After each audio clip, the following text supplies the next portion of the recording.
Welcome to the Blockbusters and Birdwalks podcast. I am the curator, Garrett Chaffin-Quiray.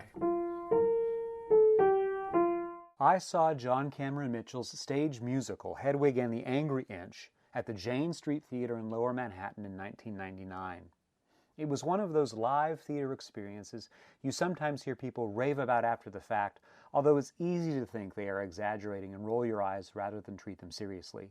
In my case, though, Hedwig blew me away with its high-volume music, outsized central character, and the normalization of the capital Q queer, which I had previously applied only to non-heterosexual people, and not to any of a number of folks living in proximity to the blurry spaces between traditional gender and sexuality norms. I was born on the other side of the town ripped in two. I made it over the great divide. Now I'm coming for you.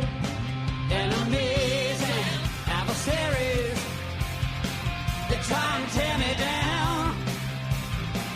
You want me, baby, I tell you, but try and tear me down. Central to Hedwig and the Angry Inch, both as a stage musical and movie, is the malleable identity of the lead character, Hansel Schmidt, played by Mitchell, who is the product of an American GI and a Berliner with Soviet sympathies, who raises her gay son on the Iron Curtain side of the Berlin Wall during the Cold War. In early adulthood, Hansel meets another GI, Luther, Maurice Dean Wint, who wishes to take Hansel to America, but Hansel must first become a woman to marry Luther and earn an exit visa. He becomes she in a botched operation, whereupon Hansel moves to Kansas. The GI leaves with a new lover, and Hansel starts their life over again, this time as Hedwig, a masculine-seeming woman, or else a gay transvestite with mutilated genitals, i.e., the Angry Inch. My sex change operation got botched. My guardian angel fell asleep on the watch. Now all I've got is a Barbie doll crotch. I've got an angry inch. 6 inches forward, 5 inches back. I got an angry inch. Hedwig eventually develops a relationship with a young man, Tommy, Michael Pitt. The pair write music that Tommy steals on his way to becoming a pop superstar, and Hedwig recounts this set of misadventures as the head of a rock band, Hedwig and the Angry Inch, then touring Middle America in one-night stands at the Bilgewater's chain of failing restaurants, think Red Lobster, in the hope of confronting Tommy, both to receive credit for their music, and possibly earn an apology. And if you've got no other choice, you know you can follow my voice through the dark turns and noise of this wicked little town.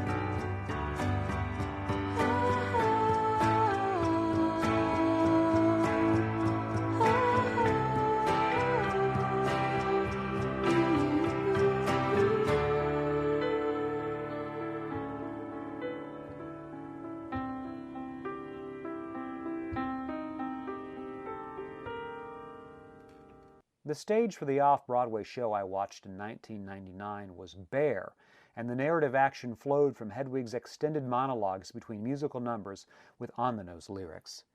Mitchell's interplay with the band set up many self-conscious and corny jokes, and the overall theme of becoming found a perfect corollary in Mitchell's tour de force lead performance scored by Stephen Trask's music. Hedwig and the Angry Inch, the movie, was released opposite Jurassic Park 3, directed by Joe Johnston, in July 2001. The Jurassic Park tentpole franchise movie opened on 3,434 screens, cost $93 million to produce, and defines the sort of high-concept pabulum that nonetheless profited its studio, Universal Pictures, handsomely. In contrast, Hedwig earned $3.6 million against a reported budget in the $5 to $6 million range, and it was released in a platform style, starting out on 9 screens on its opening weekend, eventually peaking on Labor Day weekend with 101 screens, just before the national calamity of the 9/11 attacks put a crimp in public entertainment across the United States. Meaning, Hedwig lost a bunch of money, despite being provocative and unusual, even though it was brought to the marketplace by thoughtful people at Killer Films, who distributed their niche title under the guidance of New Line Cinema.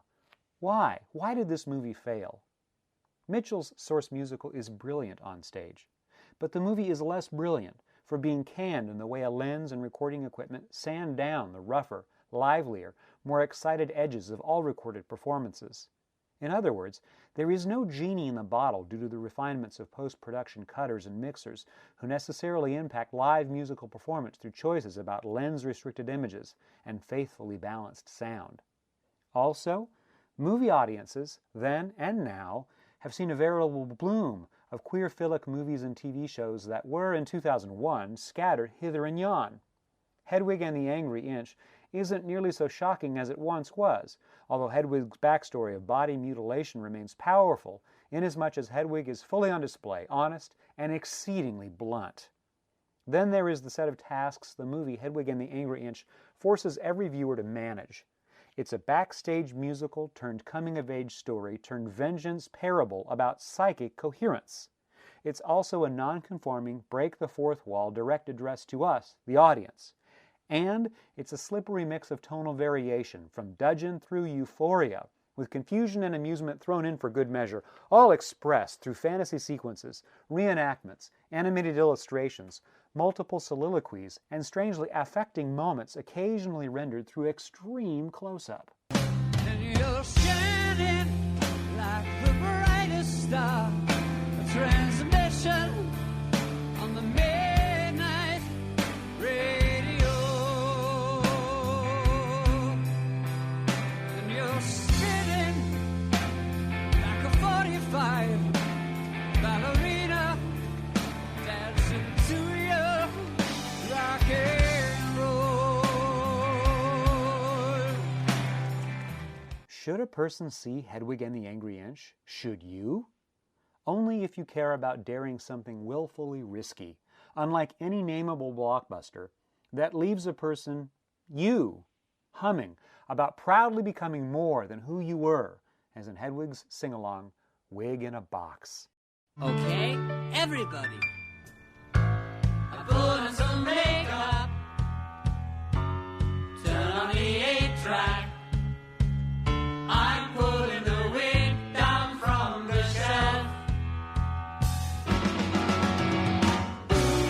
Suddenly I'm this punk rock star of stage and screen, and I'm never coming back.